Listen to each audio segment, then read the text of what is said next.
और 1 एकड़ दूसरे मालिक का। टोटल 6 एकड़ रकबा ये तहसील कैरोड़ पक्का का बेहतरीन आला रकबों में से एक बेहतरीन रकबा, जिसका रोड मेटल रोड का फ्रंट भी है, साथ में सोलिंग का फ्रंट भी है। टोटल 5 एकड़ जो है टोटल सोलिंग का फ्रंट है और फ्रंट पे मेटल रोड है।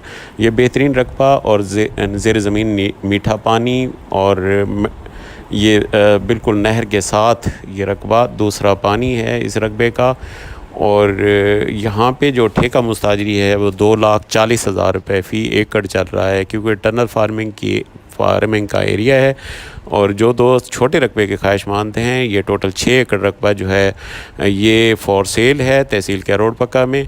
तो ये फौरी आएँ फौरी पाएँ की सूरत में आपको मिलेगा। ये मालकान जो है सेल आउट करना चाह रहे हैं, तो जो दोस्त लेना चाहते हैं वो फौरी रब्ता करें। नंबर स्क्रीन पे मेरे नज़र आ रहे हैं। बाकी इसकी डिमांड के हवाले से बताऊँ